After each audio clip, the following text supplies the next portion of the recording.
Welcome back, everyone. We are here with a brand new week of the Cabral Concept Show. So excited to start a brand new week with you. Excited to hopefully provide a little bit of inspiration, just a little bit of motivation. But really what it takes is a rewiring of our mindset, a new way of framing our life, how we look at the world around us. Because if we look at the world differently, literally our world changes. And the reason why our world changes is because we are all trapped in our own reality. Hopefully that starts to make sense, right? We are literally one in our own reality. So the way that I view the world is radically different potentially than the way you view the world. And that's why two people can look at the same thing, same situation. One person's super stressed out by it, another person's not. It just doesn't react to them in the same way. But what I do want to share with you is that no matter where you are in your life, there are universally 7 principles that are always at work in our world. They are literally intertwined with physics. I want to go through those with you here today, but I don't want to apply them just in terms of mindset. I want you to think about them in terms of your specific goals, your specific purpose. So when I go through a lot of these Mindset and Motivation Mondays, my goal is to give you actionable data that you can then use in your own life to move further towards your goals. So when you're listening to these shows, I would love for you to have a goal. Whatever goal it might be in terms of your career, in terms of finances, it might be in terms of your relationships, your spirituality, your overall health and wellness. Maybe it has to do with body transformation. Whatever your goal is, I want you to think of that goal here today, but also in the framework of these 7 principles. Because I can tell you this, some people haven't achieved their goals yet because they haven't really worked at them. That's one. But that's not for most people. Most people have at least given it a shot, and it didn't work out for one reason or another. Sometimes it's commitment level. It just wasn't a strong enough why as to why you had to achieve it. Other times it's you simply didn't have the right blueprint, right? The right plan.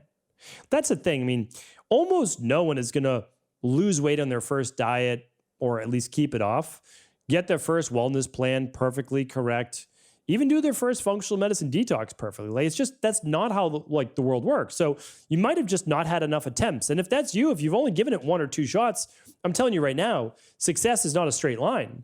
I mean, success is a jagged line all the way to the top. Now, the nice thing is you're continuing to move up. You move up the next time, you move up. Why? Because you're learning and you're growing. But also when you start to involve more of these 7 principles, which is just simply a rewiring of how we look at the world, you're going to get there so much faster. You really are. But when you get there, the interesting thing is you'll have known that you would have arrived either way, meaning like now or just a little bit later. And here's the funny part about it is that as you start to embrace these 7 principles, you're going to be happy before you even reach your goals. Too many people wait to be happy until they get that thing. Well, one of the secrets is the faster you become happy, the faster you start enjoying life, the faster that you get that thing. Because then eventually, whether you get the thing or not becomes inevitable. And when you don't feel this lack of that thing, well, that thing becomes attracted to you a whole lot faster. So let's start to get into this. So the first one is right where we just left off. So the first one is the law of attraction. Now, the law of attraction brings out all sorts of different feelings in people. Some people, especially the analytical type, they literally, they just, oh, I can't listen to this. This is all made up. This is all woo-woo. I get it. Totally fine. But we can explain it in terms of physics as well. So the law of attraction is just literally 2 like vibrations coming together. That's literally it. Like vibrations are attracted to like vibrations. That which you vibrate with, you connect with. You'll oftentimes see in your own life, if you're having a really bad day, you wake up stressed, you might find that pretty much nothing goes your way that day, right? Why? Oh, you're stuck in traffic, there's an accident, you couldn't be late, but now there's this happening, there's that happening, everything that could go wrong went wrong. Well, when you're giving off those negative vibes, short for vibration, you're attracting more of that. You might say, well, I was in a good mood, but then this happened. Well, that we have to understand is there is also life. There's other there's other people's vibrations. There is other people's dominant. There might be a more dominant vibration. You are also living in the greater world that there is. Now, there are some people though who say that, well, subconsciously, deeper down, this is really what you're attracting. And I think that's an important factor to look at, because if it's been years for you working on your goal and you still haven't achieved it, I do believe at that point, and you've tried at least a half a dozen to a dozen different things, at that point, you also want to work on the mental aspect of it. Meaning, what are the mental blocks from you actually healing? I've shared this before. Like, what part of my healing process, the last couple of years of that, was allowing myself to be well, of letting go of my attachment with my dis-eases. I had to change who I was. I couldn't be known as the person who suffered from X, Y, and Z, right? I had to create a new healthy identity. So if you are struggling right now, I want you to think about that. What are you potentially attracting into your life? These are just questions for today, okay? But I want you to think about it in the grand scheme of things. The second universal law is the law of polarity. I love the law of polarity as well. This is one that I didn't learn right away. This was a little bit newer to me a few years back. And that's that the law of polarity means that, and this I looked at polarity in terms of the body, but it made perfect sense in terms of the, if there is day, there must be night. If there is hot, there must be cold. If there is joy, there must be sadness. If there is love, there must be hate. So when we look at the law of polarity, and that's, again, positive and negative electricity, like all of these different things, we have to understand is that in this universe, these are universal laws, right? Law of vibration is real, right? You can look at that with tuning forks. If you don't know what I'm talking about, just type in law of vibration tuning forks, and you will find the examples of that, okay? So here's the thing. Law of polarity. We might say, why do I have to have any sadness in my life? Why do I have to have any of this? If we did not have the lows, we could not have the highs. So we have to understand in our life, now we don't want to attract or have these negative or bad things happen, but we have to understand that we would not have the appreciation and beauty of a amazing spring day, right? Or an amazing cool summer breeze at night. Any of these things, if we didn't have the opposite, we could not have the appreciation of them. We don't have the appreciation of life without death. Think about if there was no death, there'd be no appreciation of now. There'd be no appreciation of life. So there can be beauty even in the negative, although we don't necessarily want that. But hopefully we understand, though, that when we're in those hard times, we can also come out on the other side and be able to experience and hopefully have more gratitude and appreciate for those moments that we are then enjoying. The third universal law is the law of relativity. I'm sure you've heard the law of relativity, somewhere in your physics-based days or science-based days at least. But in terms of the universal laws, what we're really talking about is that, a little bit like the law of polarity, we don't know something until it's in relation to something else, right? So you might say, wow, that food was really hot, but hot in terms of what? Compared to what, right? If think about peppers. So I enjoy hot sauces, just kind of a light topic here. So I only can compare one hot sauce to another hot sauce or pepper. For example, if I'm eating those little pepperoncinis, not very hot. Might be hot to one of my daughters, but not very hot to me. For her, hotter than what? Well, maybe like a red pepper, right? Which is more sweet. For me, I'd say, wow, this pepper is hot, like a habanero pepper, but nowhere near as hot as like a ghost pepper, right? So like that is how we start to look at everything is relative. So how was your day today? Well, people say it could be worse. Yes, it could be worse because you've experienced worse. So what I like to share with people is, and I've talked about this, and you can check out the podcast on it if you'd like as well. But I have two main things that carry me through every single day of my life, no matter how hard the day is. And again, I don't want hard days either, but sometimes they come. So I have two ways that I look at it. One is with gratitude. I appreciate life. I appreciate the second chance I was essentially given after 17 years old. So I appreciate life. I'm grateful for these opportunities. I'm grateful for the people in my life. I'm grateful for my family. I'm grateful for my wife and my 2 daughters, my extended family, my friends, our community. I'm grateful to be able to do this podcast. I'm grateful, right? But also I have perspective. So gratitude and perspective. Perspective is relativity. Perspective that even when I have a hard day or a bad day, it could be worse. I've experienced worse. Is it as bad as that? No, it's not. Do I wish it was better? Sure. But tomorrow's a new day. And I say that to myself all the time as well. So please use that law of relativity. The 4th universal law is a law of cause and effect. This is a great one. Okay, let's say you set a goal for yourself. Your goal is to totally transform your health and your weight and your life overall. Okay, so I ask you, okay, your goal is to lose 30 pounds. You want to improve your blood pressure, cardiovascular. You want to improve your sleep. And that's what you say your goals are to me. And I say, fantastic, good. And then I ask you, well, what are you doing to achieve those? And you say, well, I go to the gym. And okay, how often do you go to the gym? How often do you exercise? Once a week or so. Okay. How often are you doing 10,000 steps a day? I don't know. I don't track. Okay. What time do you get to bed on a daily? Well, I don't have an exact bedtime. You have to understand the law of cause and effect is what you are putting in, you are getting out. Now, you might say, well, I don't like what I'm getting right now.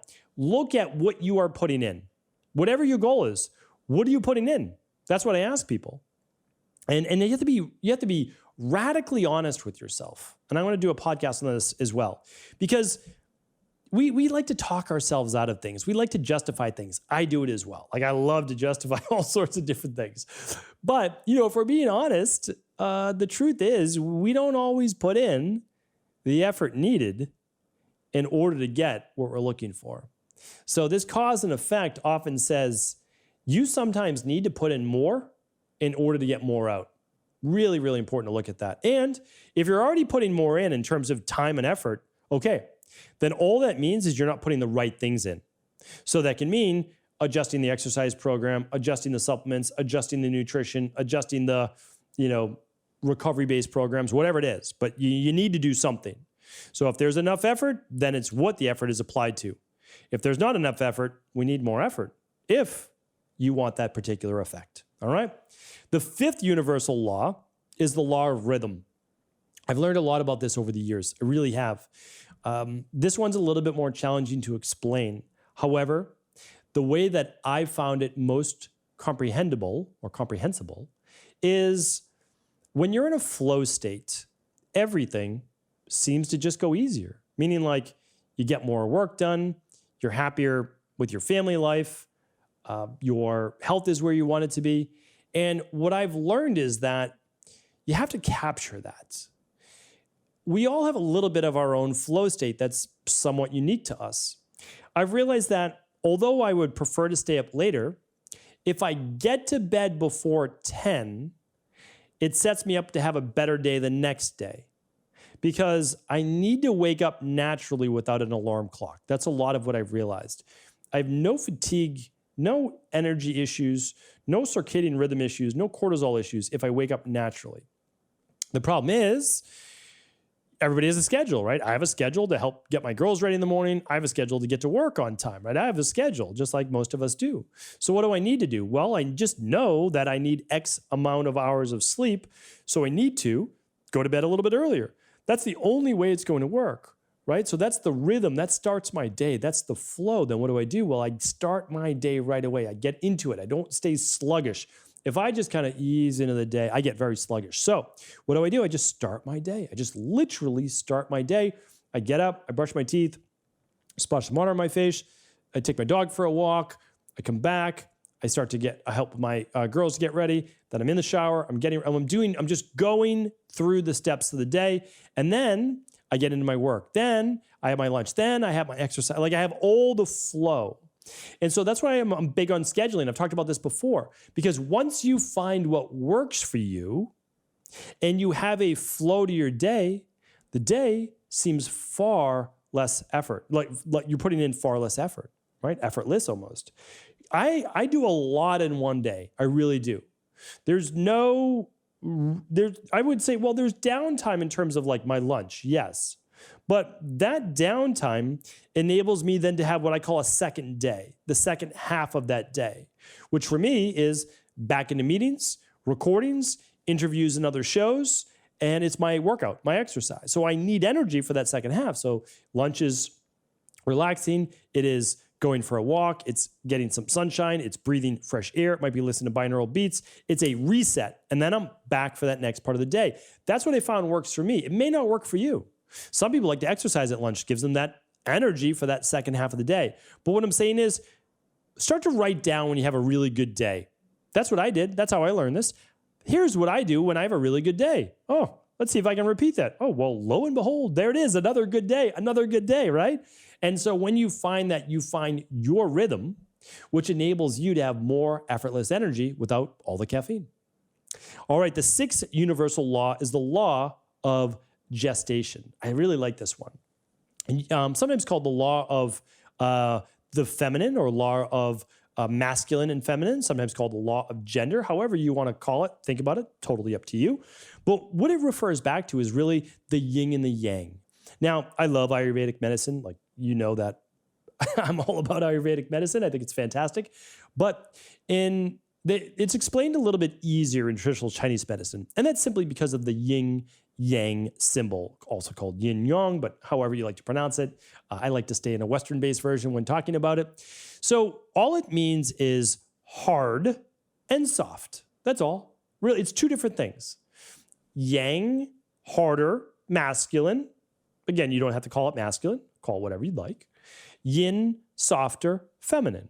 That's all. And what it means, though, is when you're going more fight or flight, stress, alpha, whatever you want to call it, that's the yang.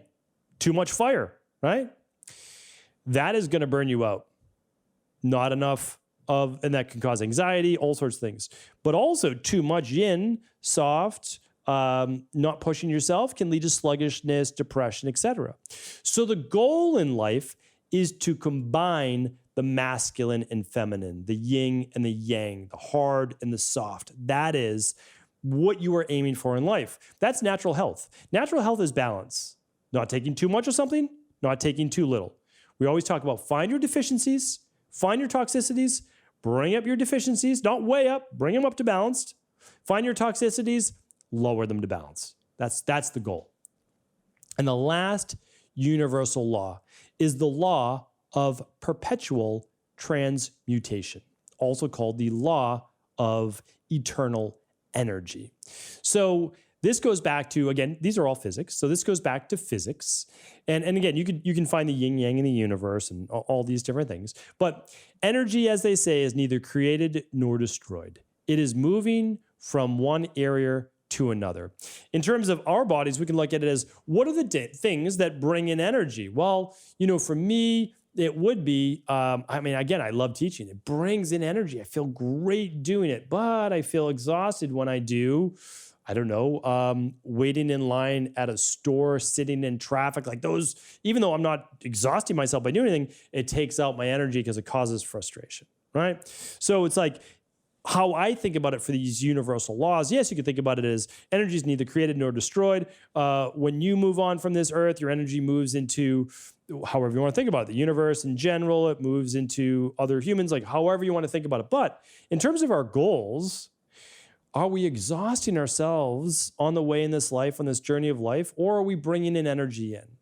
Try to always bring in as much energy as you put out, right? So it's why I teach people. You can't do all hot saunas, cold plunges, hardcore workouts, 6 hours sleep, fasting for 22 hours a day. You can't do that.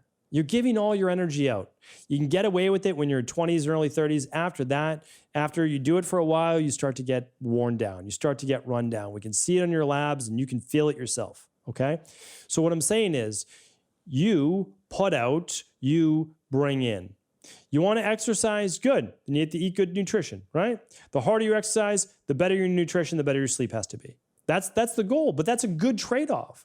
The trade-off is you want to go hard in life. You want to give your all in life, but then also you have to bring that energy back into. For some people like me, it's going for a walk. It's, listening to something humorous. It's listening to binaural beats. It's hanging around with my daughters and at night and joking around with them and playing some cards and games and things like that after dinner. It's for me, going to the gym, but not exhausting myself. I've had to learn to rein it in, to pull back a little bit. So what I'm saying is for each of us, it's individualized. Some people can push a little bit harder. I don't have that body type that's so robust that I can just, sleep for 5-6 hours a night and then go all day and work out really hard. It's just, my body's going to break down. That's not going to happen. So what I want you to do is realize your own uniqueness. And with your own uniqueness, then you can also decide is how much energy can I give out? How much energy can I take in or should I take in? And if you begin to follow these 7 universal laws, just a little bit more in your life. And you start to actually look at, okay, this is really how the world works and it's universal and it applies to all of us. I think that we're always going to be maybe just a little bit kinder, a little bit more gentler with how we look at the world and maybe even ourselves as well. And if we start to do that, we can realize like, okay, I've got to work a little bit in these areas. I'm doing pretty well in these areas. And if I just continue on this path of trying to improve myself, no matter what, I'm going to end up where I inevitably want to be. Hopefully this was helpful. Thank you so much, as always, for tuning into the show. I appreciate you. If the show was helpful, please do feel free to share it with anyone else you believe it could serve. Take care, everyone.